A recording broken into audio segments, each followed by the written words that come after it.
नमस्कार, मी भरत मुकुंद तामणकर. भारत भ्रमंती चॅनलमध्ये आपले सर्वांचे स्वागत आहे. आज आपल्याकडे आलेले आहेत सौ शोभा विठ्ठल तायडे, ज्या कल्याणला राहतात आणि त्यांनी आता नुकतीच परिक्रमा पूर्ण केली आहे, पायी पूर्ण 3,500 किलोमीटरची.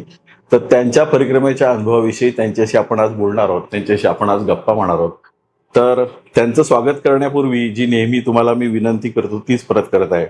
आपल्या चॅनलवरचे व्हिडिओ जर तुम्हाला आवडत असतील तर चॅनलला सबस्क्राईब करा आणि बेल आयकॉन दाबा, म्हणजे तुम्हाला प्रत्येक व्हिडिओचं नोटिफिकेशन येईल.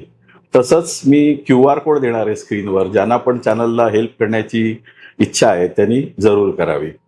तर ताईंचं स्वागत करूया आपण आपल्या चॅनलवर. नमस्कार ताई, भारत भ्रमंती चॅनलमध्ये तुमचं स्वागत आहे. नमस्कार. नर्मदे हर. शूलपाणी जंगल संपल्यानंतर छान रस्त्यावर अगदी चालता चालता माझा पाय ट्विस्ट झाला. कळत नव्हतं पायाला काय झालंय, कारण त्यानंतर पाय सुजायला लागला आणि चालायला त्रास व्हायला लागला. पाय अवघडल्यासारखा झाला. आपोआप चाल थोडी मंदावली.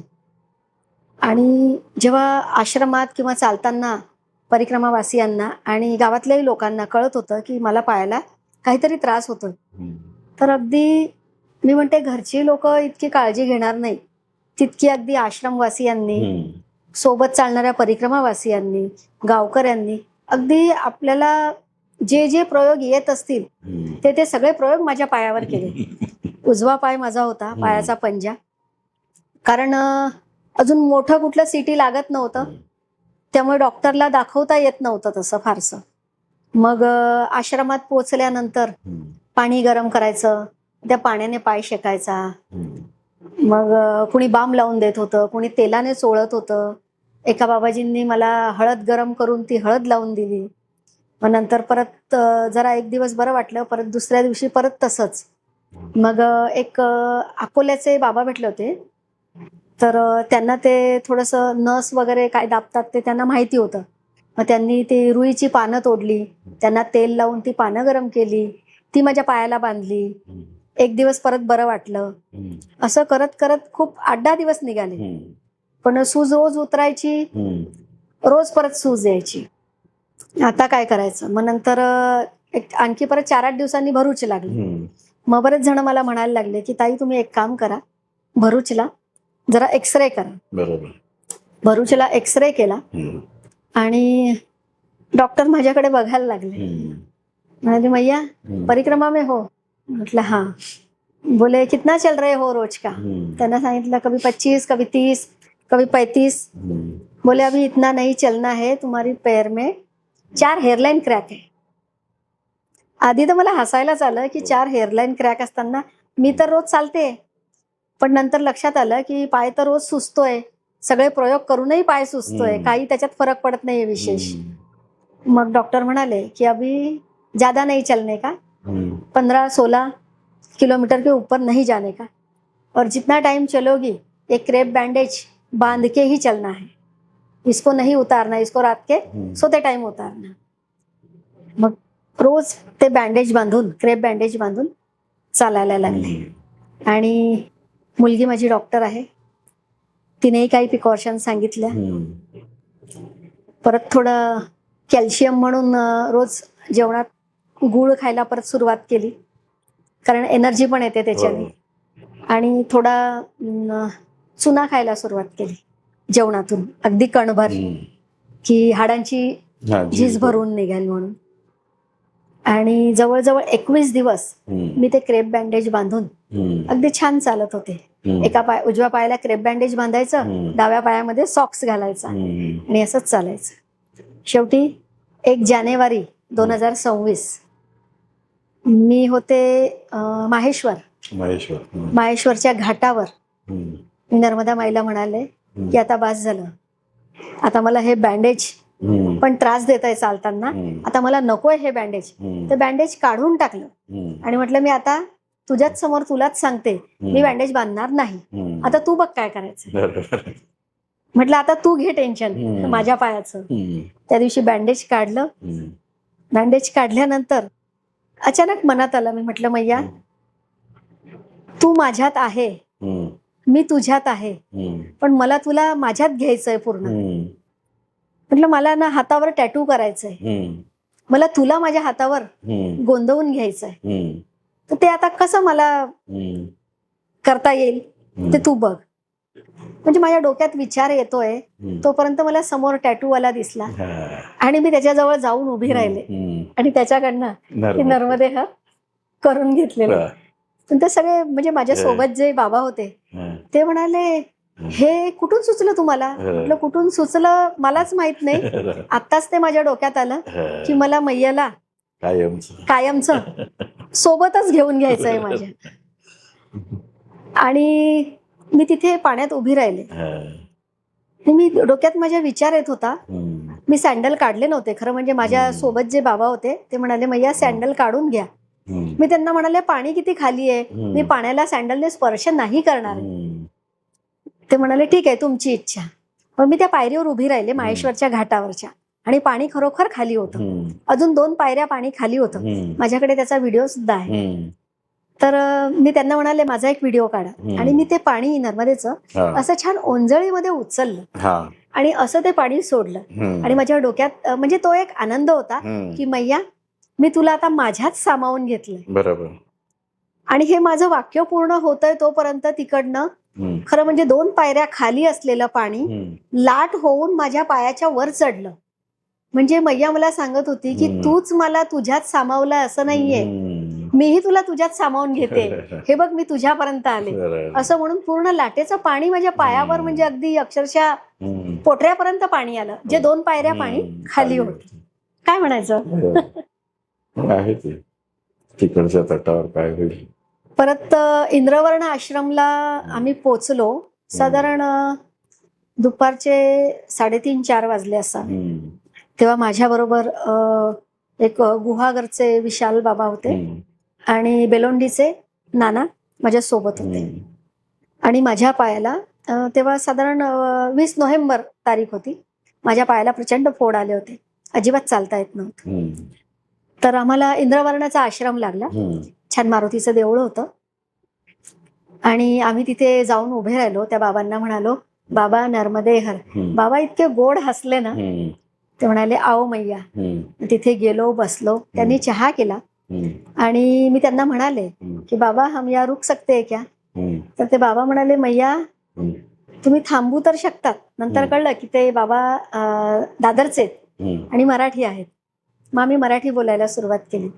म्हणाले, मैया तुम्ही थांबू शकता, पण आपल्याकडे बांधकाम चालू आहे, त्यामुळे टॉयलेट बाथरूमची सोय नाहीये. तुम्हाला टॉयलेट बाथरूमला पाठीमागे जावं लागेल, ओपन मध्ये.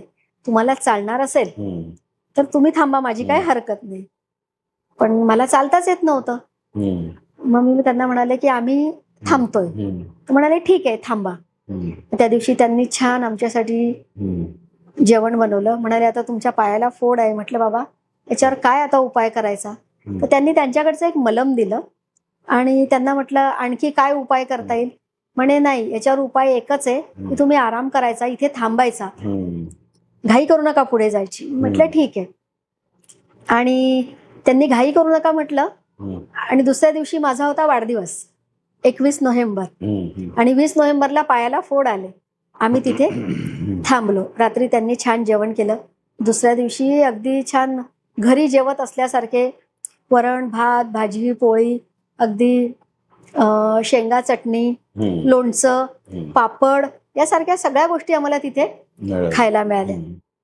परत संध्याकाळी छान जेवण बनवलं बाबांनी आणि म्हणाले तिथून खरं म्हणजे नर्मदा माई क्रॉस केली ना की गरुडेश्वर आहे. तर ते म्हणाले की आम्ही गरुडेश्वरला जाऊन येतो, तोपर्यंत तुम्ही आश्रम सांभाळा. मग आम्ही म्हणालो ठीक आहे. मग ते बाबा आणि त्यांच्या जोडीला दुसरे बाबा होते, ते दोघही जण गेले तिकडे गरुडेश्वरला आणि आम्ही 3 जण परिक्रमावासी आश्रमात थांबलो. तर बाबा तिकडनं येताना पेस्ट्री घेऊन आले. पेस्ट्री आणि त्यांनी ती पेस्ट्री माझ्या हातात दिली आल्यावर. म्हणाले मैया हे घ्या तुमच्यासाठी मी पेस्ट्री घेऊन आलोय. तर माझ्या डोक्यात वेगळंच सुरू झालं की आज माझा वाढदिवस आहे, यांना कसं काय माहिती पडलं? पण त्यांना माहिती पडणं शक्यच नव्हतं. तर ते आणि त्यांना असं वाटलं मला पेस्ट्री आवडत नाही म्हणून मी पेस्ट्रीकडे बघते, त्यांच्याकडे बघते. तर ते मला म्हणाले की तुम्हाला पेस्ट्री नाही आवडत का? म्हटलं नाही, असं नाहीये, आवडते. म्हणाले करा कट आणि द्या सगळ्यांना, आपण सगळे खाऊया. मग ती पेस्ट्री आम्ही छान सगळ्यांना थोडी थोडी दिली, सगळ्यांनी खाल्ली. आणि पेस्ट्री खाल्ल्यानंतर मी त्यांना सांगितलं, म्हटलं बाबा आज माझा वाढदिवस होता. म्हणे होता म्हणजे आजचा दिवस कुठे संपलाय?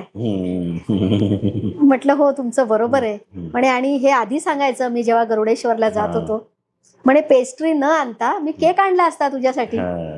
म्हटलं नाही, आम्ही परिक्रमेत आहोत आणि हे सांगणं आम्हाला योग्य नाही वाटलं. आणि खरोखर ते योग्य नव्हतंच, परंतु माईने त्यांना संकेत दिले आणि काहीतरी गोड पदार्थ खायचा म्हणून बाबा पेस्ट्री घेऊन आले. आम्ही पेस्ट्री कट केली आणि आम्ही सगळ्यांनी पेस्ट्री खाल्ली. माझ्या डोळ्यात त्या दिवशी पाणी आलं की आज वाढदिवसाचा दिवस आणि आपल्याला सागर संगीत जेवायला तर मिळालंच आणि इतके छान बाबा पण तिथे भेटले. अगदी आपुलकीने मायेने आपल्याला खाऊ घातलं त्यांनी. म्हणजे त्यांनी मला तो वाढदिवसाचा दिवस खरं म्हणजे कायमसाठी अविस्मरणीय असा करून टाकला.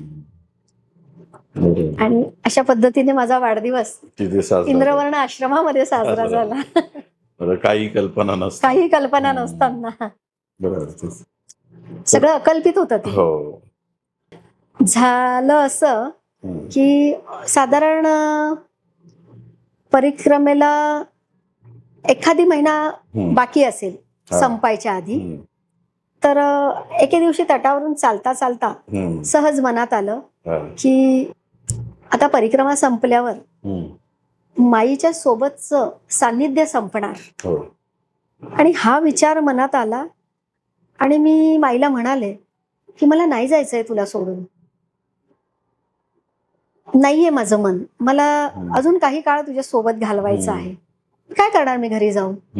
हे सुंदर क्षण तुझी सोबत तर सुटणार ना, मी घरी जाणार म्हणजे मनात तू कायम असणार, पण आता जी प्रत्यक्ष सोबत आहे ही दुरावणार. तर यानंतर हा विचार माझ्या डोक्यात आल्यानंतर माझ्या दोन्ही पायांना प्रचंड फोड यायला सुरुवात झाली.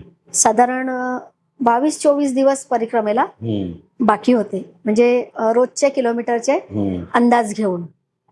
आणि दोन्ही पायांना अक्षरशः मोठे मोठे फोड यायला लागले. कडेने अगदी सँडलचा जो मागचा बेल्ट येतो ना त्या साईडला दोन्ही पायांना.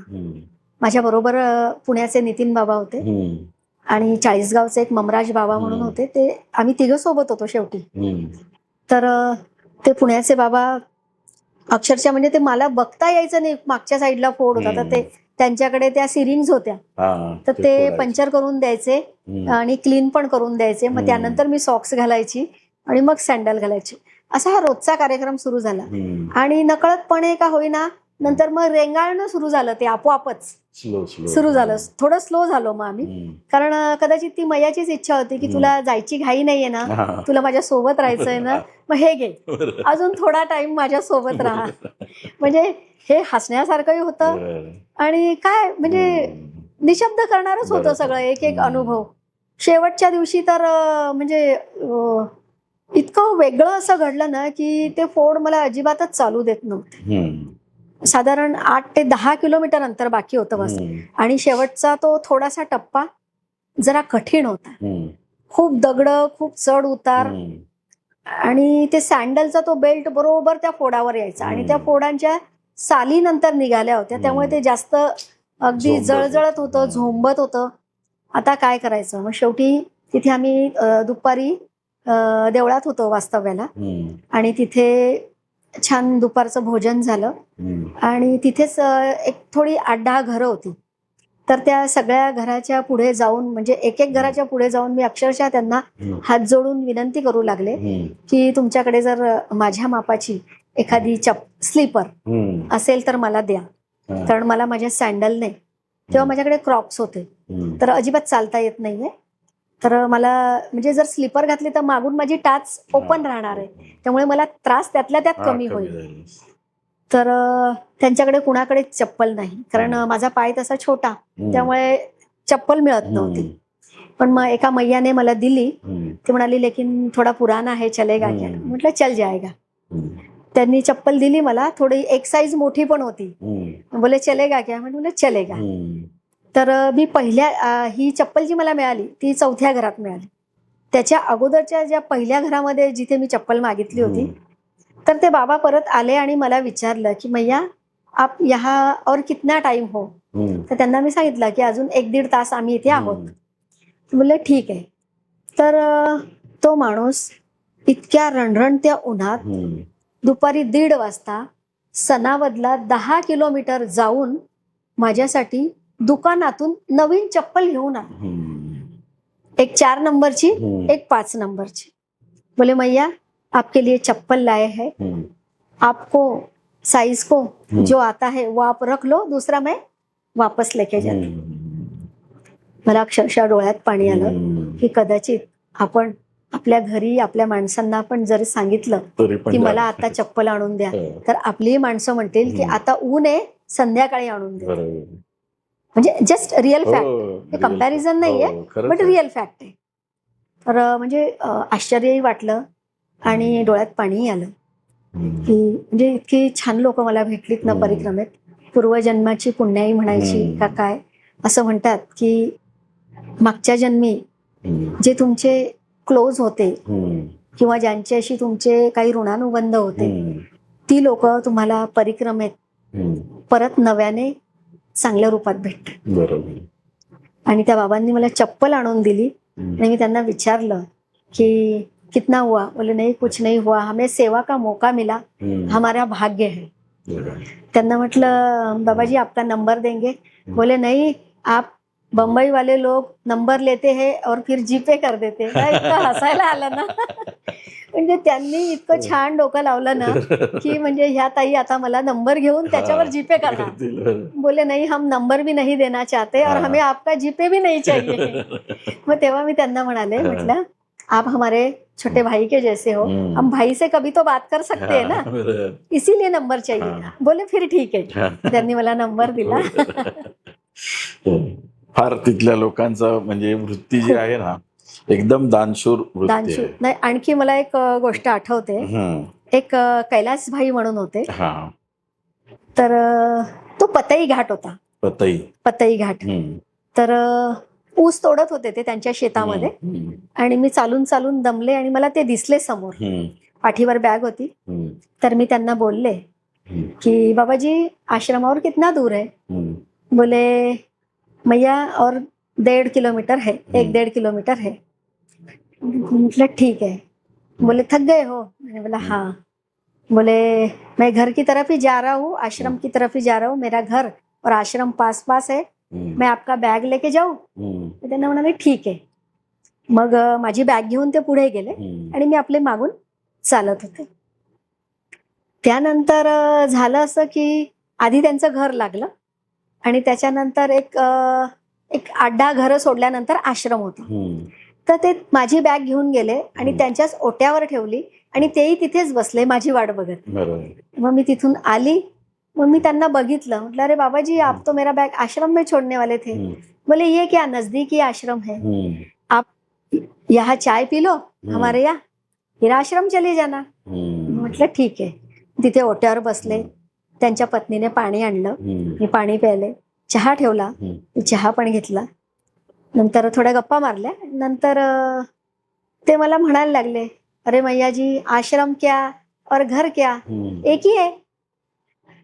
बोले हमारा बहुत मन कर रहा है कि आप हमारे यहाँ पधारे हो तो आपके पैर हमारे दरवाजे तक लग जाए, आप यहीं पे रुक जाओ. म्हटलं ठीक आहे. तर दुसऱ्या दिवशी होती नर्मदा जयंती आणि हे नकळत झालं की नर्मदा माईने घडवून आणलं माहित नाही. त्यांना छान 4 मुली होत्या आणि एक मुलगी त्यांच्या भावाची बाजूलाच, म्हणजे 5 कन्या त्यांच्या घरात होत्या. मग माझ्याही मनात विचार आला की उद्या नर्मदा जयंती आहे आणि ही लोक इतकी प्रेमाने मला थांबवत आहेत, तर कदाचित मला इथे कन्यापूजन करण्याचा खूप सुवर्ण योग जुळून आलाय, तर हा का सोडायचा. मग मी त्यांच्याचकडे थांबले. त्यांच्या पत्नीने छान सुंदर स्वयंपाक केला. त्या संध्याकाळी छान जेवले, झोपले. दुसऱ्या दिवशी नर्मदा जयंती होती. त्यांच्या 5ही कन्यांचं पूजन केलं आणि त्यांना काय यथासांग दक्षिणा द्यायची ती दिली. सगळ्या मुलींची अगदी छान पूजा वगैरे केली संध्याकाळी तिथे आम्ही सुंदर दिवे बनवले आणि दीपदान केलं आणि खूप छान कन्यापूजन आणि नर्मदा जयंती माझी अगदी कायम स्मरणात राहील अशी तिथे कैलासबाईंच्या घरी खूप सुंदररित्या पार पडली. कुठलं गाव ते? पतई पतई घाट. पतई म्हणजे घाटाजवळच त्यांचं घर? हो, घाटाजवळच त्यांचं घर. छान. तर त्या गावाला एक मैया मला भेटल्या. मी साधारण 4:45-4च्या दरम्यान त्यांच्या घराजवळून जात होते.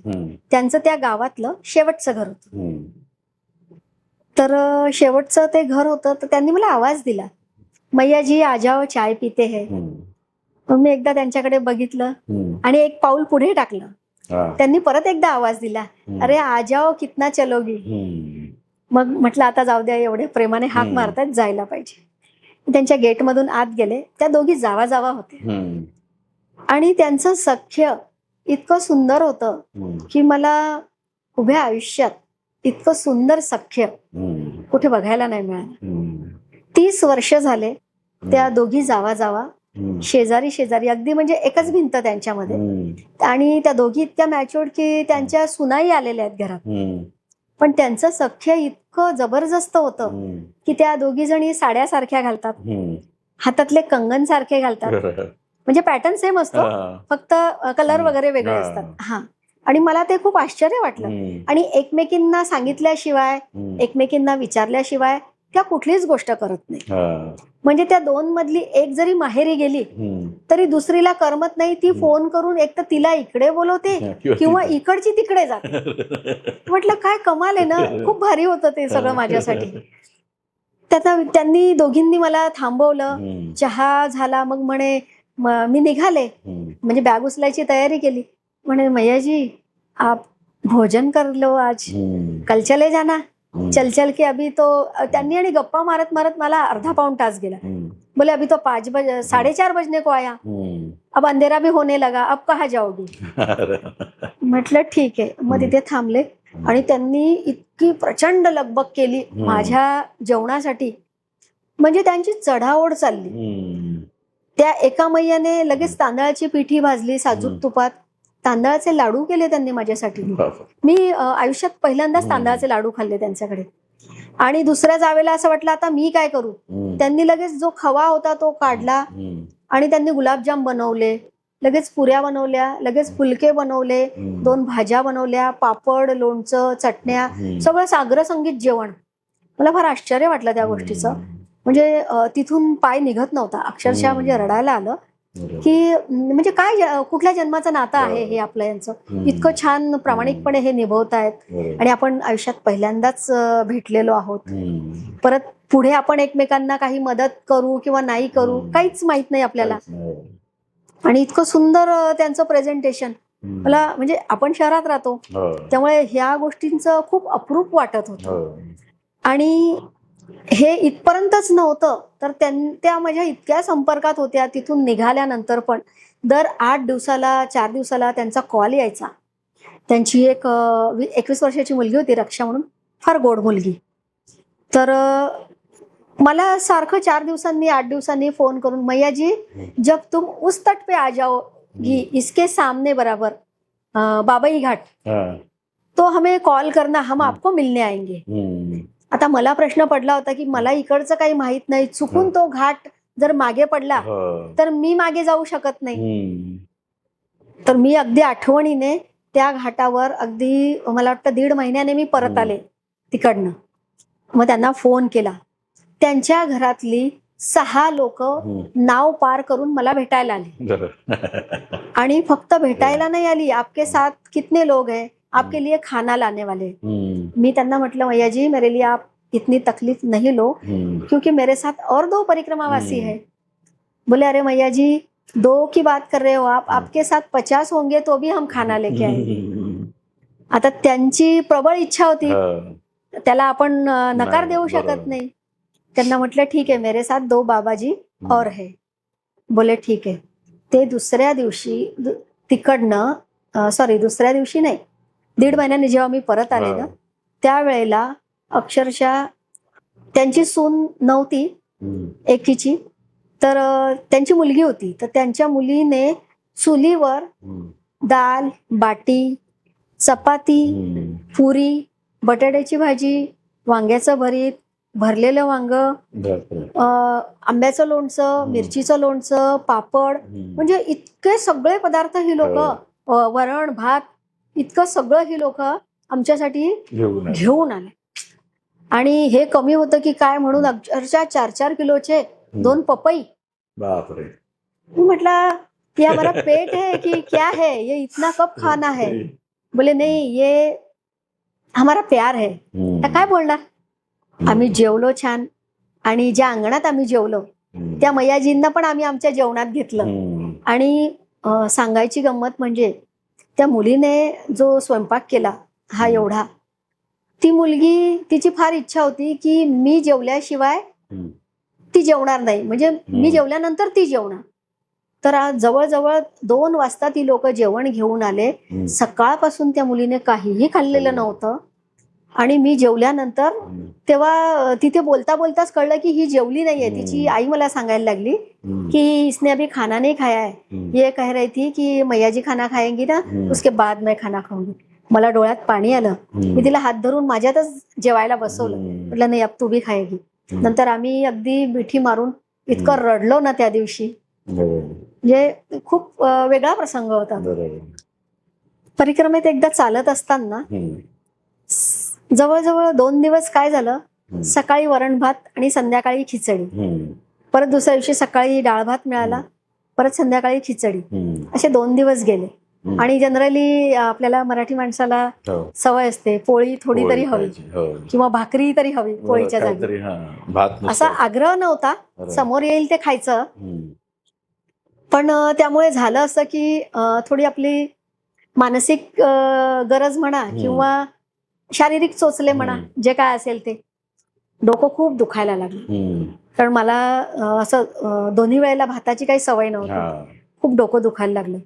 मी मैयाला बोलले, म्हटलं मैया आता काय करायचं, डोकं तर खूप दुखतंय. आणि साधारण 11:30 वाजले होते सकाळचे. एकटीच होते मी. तर तिथे झाडाखाली बसले, थोडा वेळ बॅग ठेवली खाली, पाणी प्यायले जवळचं आणि बसले जरा विचार करत शांतपणे. तर तेवढ्यात तिथे एक कुत्रा आला आणि अक्षरशः त्याच्या तोंडामध्ये रोटी होती. आणि माझी तो परीक्षा घेत होता का मैया माझी परीक्षा घेत होती, का माझ्या संयमाची परीक्षा चालली होती, का माझ्या भुकेची परीक्षा चालली होती, काही कळत नव्हतं. तो अगदी बाजूला रोटी ठेवून चालता झाला. काही सुचलं नाही. क्षणभर मी रोटीकडे आशाळभूत नजरेने बघते. म्हणजे भूक माणसाला कुठे नेईल काही सांगता येत नाही. मी काहीच विचार न करता ती रोटी उचलली आणि अक्षरशः ती जी एवढी रोटी कुत्र्याच्या तोंडात होती तेवढी ती ओलसर होती. मी तेवढा भाग असा काढून टाकला हाताने, कमंडलू उघडलं आणि ती उरलेली रोटी कमंडलूतल्या पाण्याने छान धुवून काढली. कारण ती रोटी जी आहे ती शिळी होती, थोडी कडक होती. ती पाण्याने धुतल्यामुळे काय माती वगैरे लागलेली असेल तीही निघून गेली. आणि दुसरी गोष्ट, तिला पाणी लागलं ती थोडी नरम झाली. आणि ती रोटी मी काहीच विचार न करता सरळ खाल्ली. आणि आज मी इथे बसलेली आहे अगदी सुखरूप. म्हणजे खायला वेळ पडली की काय समोर येईल ते माणूस खातो. अन्न वस्त्र निवारा असं आपण म्हणतो, या गरजा आहेत. पण आपण ग्रस्ताश्रमामध्ये असल्यावर आपल्याला अन्नाचे चोचले म्हणा किंवा जे काय असेल अवेलेबिलिटी, हा. आणि जेव्हा आपल्याला काहीही खायला मिळत नाही तेव्हा काय मिळतंय, जे समोर येतंय ना ते माणूस बरोबर गोड मानतं. बरोबर. आणि बरोबर ते म्हणजे असं म्हणतात ना की तुमच्याकडे पैसे असले तरी तुमची परिक्रमा होते, तुमच्या खिशामध्ये 1 रुपया नसला तरीही तुमची परिक्रमा होते. अगदी सुखरूपपणे होते. त्यामुळे त्या दिवशी ती चपाती मी खाल्ली आणि छान पोट भरलं, पाणी प्यायले, तिथून निघाले पुढे. त्या भुकेवरून मला आता आठवतंय की एके दिवशी आम्हाला सकाळी काही खायला मिळालं नाही. मी फक्त चहा घेऊन निघालो होतो. नंतर आम्ही 3 जण होतो. चहा घेऊन निघाल्यानंतर जवळजवळ 16-17 किलोमीटर आम्ही चाललो होतो. त्या दिवशी आम्ही सकाळी लवकर पण निघालो होतो. आणि मनात विचार आला की म्हणजे काहीही खायला मिळालं नव्हतं, फक्त कपभर चहा तेवढा आम्ही, तोही वाटेत आम्हाला मिळाला होता. आणि मनात विचार आला, मैया आता भूक लागली आहे, पुढे काय. आमचं असं म्हणजे बोलून होतंय तोपर्यंत खरं म्हणजे बोराचा सीझन संपत आलेला, पण आम्हाला बोरांनी लगडलेलं एक झाड समोर दिसलं आणि आम्ही सगळ्यांनी एकमेकांकडे बघितलं, आम्ही हसलो आणि म्हणजे अगदी निशब्द, फक्त आम्ही स्माइल दिली एकमेकांना आणि सरळ बॅगा काढल्या, तिथे झाडाखाली ठेवल्या आणि फतकल मारून झाडाखालीच बसलो. आणि त्या एका बाबांनी एक दगड मारला, सगळी पिकलेली बोरं परत टपटप टपटप खाली पडली आणि आम्ही ताजी बोरं खाल्ली आणि खालची जी थोडी अर्धी सुकी बोरं होती ना ती पण वेचली, ती पण थोडीशी खिशात भरली आणि चालायला लागलो परत पुढे. म्हणजे अगदी पोटभर बोरं खाल्ली आम्ही त्या दिवशी. आम्ही बोरांचा नाश्ता केला असं म्हणायला काही हरकत नाही. बालभोग आमचा बोरांचा झाला त्या दिवशी. म्हणजे काय माई तुमच्यासाठी काय नियोजन करेल ना काहीच सांगता येत नाही. त्यामुळे आपलं खूप डोकं लावण्यात काही अर्थ नाही. तिकडे बरोबर त्या तटावर जे होईल ते बघत जायचं, जे होईल ते बघायचं, काम त्याच्याप्रमाणे करत जायचं पुढे. असं माझ्याकडे तर ते सीमाताईंचं पुस्तक होतं खरं म्हणजे घेतलेलं, परंतु जेव्हा तुमचे खांदे दुखायला लागतात, तुम्हाला तुमचीच बॅग जेव्हा जड वाटायला लागते, तेव्हा तुम्ही परत एकदा नव्याने बॅग चेक करतात आणि याच्यातलं काय आता मी सोडून देऊ इथे असं तुम्हाला होतं. तर एके ठिकाणी मी ते पुस्तक सोडून दिलं, आश्रमातच ठेवून दिलं. म्हटलं ज्याला कुणाला वाटेल की आपल्याला हवंय तो ते घेऊन जाईल.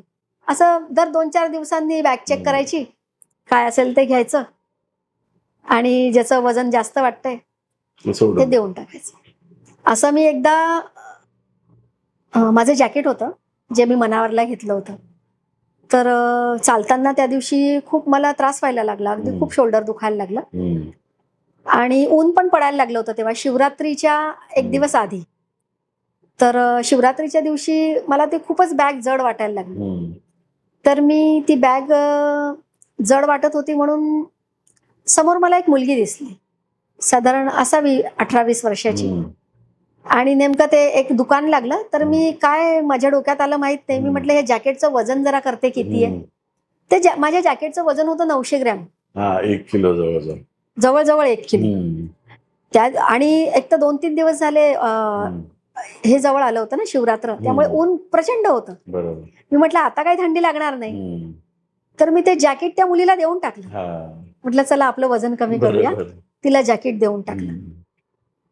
आणि ज्या दिवशी सकाळी जॅकेट दिलं तो शिवरात्रीचा दिवस, तिला जॅकेट सकाळी 9-9:30ला दिलं आणि त्याच्या आदल्या दिवशी झालं असं की मी खूप चालले होते, जवळजवळ 41 किलोमीटर, आणि त्याच्या मागच्या दिवशी मी 38 किलोमीटर चालले.